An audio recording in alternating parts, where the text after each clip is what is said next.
Hello students, as I have told you in my previous video that we will go ahead with physics among all the three branches of the science, basically physics, chemistry and biology. So here I am with physics.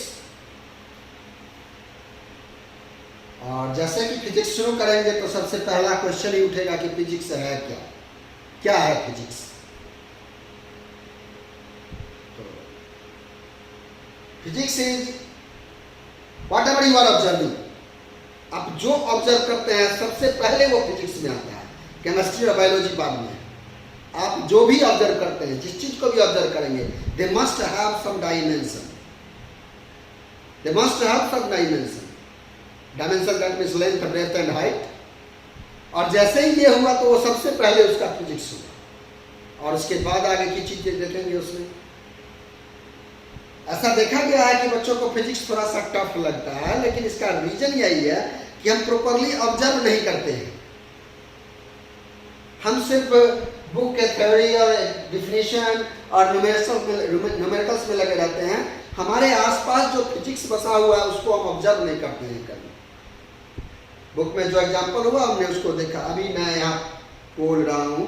हालांकि physics में living beings की activity को aside करके रखा गया है, living beings को impart नहीं किया गया है एक्टिवली स्टार्टिंग में।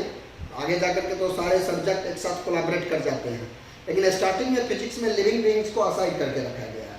लेकिन हम यहाँ पर जो भी कर रहे हैं, मान लो ये चौक से मैंने इस पर जो लेटर लिखा है, this here, the here is also the implementation of physics. अगर यहाँ पर फ्रिक्शन फोर्स इस चौक और इस सरफेस ऑफ बोर्ड के बीच नहीं हो तो फिजिक्स नहीं होगा, यानी हम कुछ लिख नहीं सकते हैं। और friction can be defined in physics, so here also in physics. अब मैं कैमरा से इसको शूट कर रहा हूँ, ऑडियो रिकॉर्ड कर रहा हूँ, आप इसको देख पा रहे हैं, मेरा साउंड सुन पा रहे हैं, ये भी फिजिक्स है। जितने भी इलेक्ट्रिकल एप्लायंसेज हैं हमारे पास अभी इस टाइम, वो सभी फिजिक्स के द्वारा निर्मित किए गए हैं अलग अलग प्रिंसिपल्स पे। आगे हम पढ़ेंगे इसको। कुछ इलेक्ट्रॉनिक अप्लायंस हैं, कुछ लाइट के। यहाँ अभी हम लोग लाइट शुरू करेंगे, और यहाँ देख रहे हैं कि आप कैमरा जो इसको शूट कर रहा है, ये बिना लाइट के, हमने अभी लाइट में लिखा है एसोसिएटेड फेनोमिना। तो कैमरा जो शूट कर रहा है ये बिना प्रेजेंस ऑफ लाइट के संभव नहीं है। अगर बिल्कुल डार्क रूम हो तो कैमरा कैसे शूट करेगा। तो यहाँ पर लाइट का एसोसिएटेड फेनोमिना है कि लाइट इफेक्ट कर रहा है, लाइट के इफेक्ट के कारण हम किस चीज़ को शूट कर पा रहे हैं कैमरा से, तो ये भी फिजिक्स है। अरे आपके घर में भोजन जो बनता है वो भी ज़्यादातर फिजिक्स ही है, केमिस्ट्री भी है, बायोलॉजी से अनाज आता है, लेकिन सबसे पहले फिजिक्स है। हम जो भी ऑब्जर्व करते हैं इनिशियली सबसे स्टार्ट में फिजिक्स है। जैसे ही हम ये ऑब्जर्वेशन स्किल एक्वायर कर लेंगे, physics becomes the very easy subject among all three, very easy. Now see the both physics, the branch of science deals with physical properties of nature and natural phenomena। Nature तो हम लोग समझ गए कि जो भी नॉन लिविंग, मैंने पहले भी कहा कि प्राइमरी लेवल और सेकेंडरी लेवल पर फिजिक्स जो हम पढ़ते हैं उसमें लिविंग बीइंग्स की एक्टिविटी को असाइड करके रखा गया। तो हम जब भी फिजिक्स की चर्चा करेंगे तो सबसे पहले इस बात को दिमाग में डाल लेंगे कि हमको अभी लिविंग बीइंग्स के किसी एक्टिविटी को इम्पार्ट नहीं करना है। हमको जितने हमारे सराउंडिंग में नॉन लिविंग बीइंग्स हैं उनको मोस्टली ऑब्जर्व करना है, या नॉन लिविंग बीइंग्स के द्वारा जो एक्टिविटीज होती हैं, चाहे वो मैन मेड हो या नेचुरल हो, डजंट मैटर, उनको ऑब्जर्व करना है। तो नेचर का मतलब प्रकृति के द्वारा बने गए, जैसे पानी हुआ, पत्थर हुआ, पहाड़ हुआ, मिट्टी हुआ, एयर हुआ, नेचर एंड नेचुरल फेनोमिना। अब ये नेचुरल फेनोमिना क्या हुआ? तो नेचुरल फेनोमिना कहने का अर्थ ये होगा कि अभी अभी हम लोगों ने न्यूज में जो अभी समय है, मानसून इज कमिंग, मानसून आ रहा है या मानसून आ गया, ये क्या, इसका क्या मतलब, मानसून क्या होता है? तो नेचर में due to revolution of earth, rotation of earth, air pressure, humidity, latitude, इन सब के कारण, इफेक्ट के कारण, इन सब के इफेक्ट के कारण, उसके बाद इफेक्ट के कारण जो वर्षा का माहौल बनता है, और अगर ये कंटिन्यूअस रहता है तो ये मानसून है।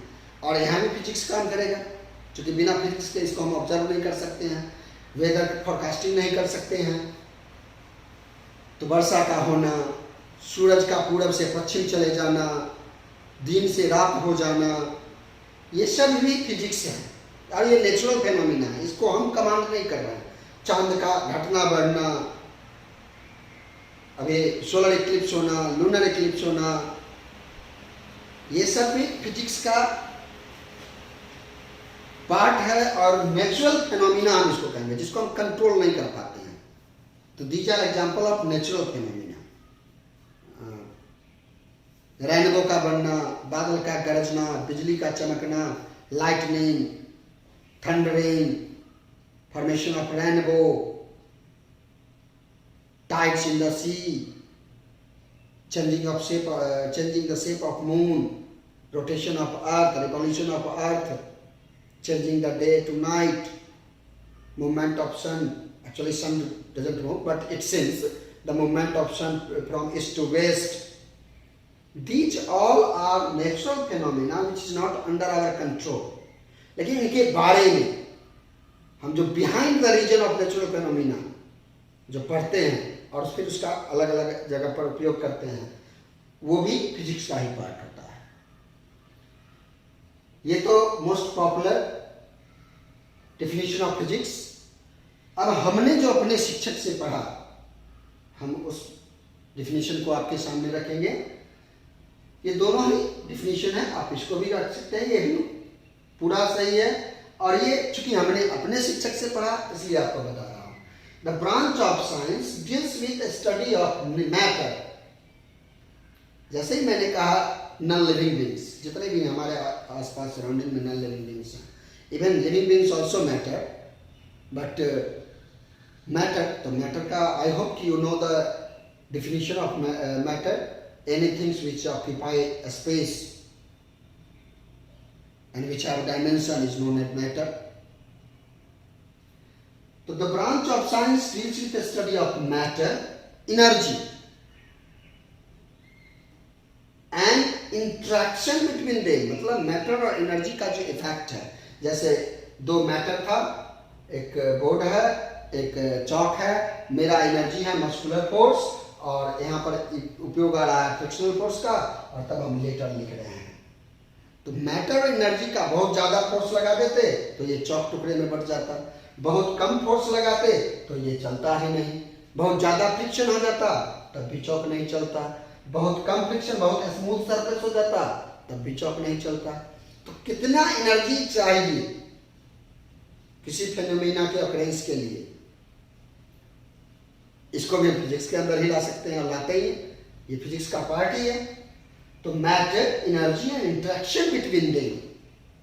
पानी को गर्म करना है, कितने देर में गर्म करना है, कितना गर्म करना है, उतना गर्म करने के लिए कितने देर उसको आग पर रखना होगा, कितना देर आग जला के रखना होगा, ये सब फिजिक्स के अनुसार हम एक्यूरेटली कंक्लूड कर सकते हैं। कहीं जाना है, डिस्टेंस ट्रेवल करना है, तो डिस्टेंस कितना है, किस स्पीड से जाएंगे, कितने टाइम में पहुंचेंगे, हम पहले ही कंक्लूड करके मेंटेन कर सकते हैं। तो ये सारी बातें फिजिक्स की हैं। जैसा कि हमने कहा था पहले भी कि फर्स्ट में हम फिजिक्स में चलेंगे, और फिजिक्स में भी सबसे फर्स्ट लेसन हम लाइट शुरू करेंगे, जो क्लास 10th का लेसन है। लेकिन क्लास 10th के बेस को हम शुरू करेंगे, उसके साथ ही हमने प्रयास किया है कि लाइट में क्लास 6 यानी सेकेंडरी लेवल में जितने भी लाइट के टॉपिक हैं हम सबको कवर करेंगे। इसमें हमारा पर्पस ये है कि 10th के वैसे बच्चे जो या तो किसी कारणवश या नेग्लिजेंसी के कारण हो, या फिर किसी अलग जगह एंगेजमेंट के कारण हो, या रिवीजन की कमी के कारण हो, जो पिछले टॉपिक को भूल गए हैं उनको वो रिवाइज कर लें। तो हम सेकेंडरी लेवल पे लाइट के जितने टॉपिक्स इंक्लूड किए गए हैं फ्रॉम 6 to 10 हम उन सबको कवर करेंगे।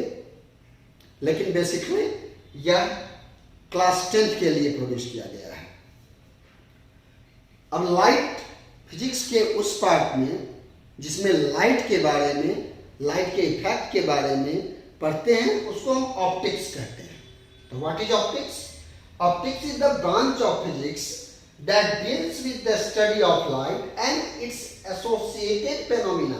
इस बात पर ध्यान देंगे, its associated phenomena मतलब वैसी घटनाएं, it might be natural or created by us, वैसी घटनाएं जो लाइट के प्रेजेंस या लाइट के इफेक्ट के कारण ही हो, उसको हम एसोसिएटेड फेनोमेना कहेंगे। और लाइट, डायरेक्ट लाइट क्या है, लाइट के प्रॉपर्टीज क्या हैं, और लाइट कहाँ कहाँ इम्पार्ट होता है, लाइट के इफेक्ट क्या है, इन सब के बारे में जहाँ हम पढ़ते हैं। जैसे मैंने थोड़ी देर पहले भी बताया कि हम जो ये कैमरा से शूट कर रहे हैं, यहाँ लाइट का इम्प्लीमेंटेशन है, लाइट के इफेक्ट के कारण हो रहा है। आपके पास जो पहुंचेगा कंप्यूटर के माध्यम से, जो हम डाटा ट्रांसफर करेंगे, उसके लिए एक ऑप्टिकल फाइबर बनाया गया है। वो ऑप्टिकल फाइबर में भी लाइट का ही इम्प्लीमेंटेशन है, लाइट के इफेक्ट का ही इम्प्लीमेंटेशन है। ये हम हायर लेवल पे पढ़ेंगे, हम सिर्फ इंट्रोड्यूस कर रहे हैं। तो optics is the branch of physics that deals with the study of light and it associated phenomena. Now what is light? तो light is the forms of energy.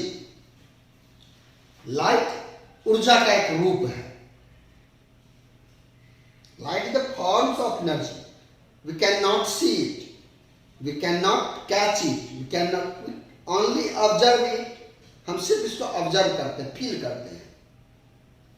Energy which produce the sense of vision, the very first properties of light. Light का जो सबसे पहला effect है कि यह sense of vision produce, देखने का कारक है, देखने में मदद करता है। ऐसा नहीं कि इसी के कारण, अगर आंख नहीं है तो लाइट का क्या फायदा? अगर मेरा आंख ही दुरुस्त नहीं है तो लाइट का कोई बहुत बड़ा फायदा नहीं हो सकता। And that's why it is produce the sense of vision. अगर हमारे पास आंख है, if we have the healthy eyes, we can see anything clearly, but only in the presence of light. So light is the forms of energy which produce the sense of vision. मेरे हिसाब से इस board पर मैंने जितनी भी बातें लिखी हैं उसको एक एक कर एक्सप्लेन कर दिया है। फिर भी यदि आपको कोई प्रॉब्लम हो तो वीडियो देखते वक्त कमेंट में क्वेश्चन कर सकते हैं, हम उसका आपको आंसर देंगे, या हो सकता है कि नेक्स्ट वीडियो में हम आपके क्वेश्चन को कवर करने की कोशिश करेंगे।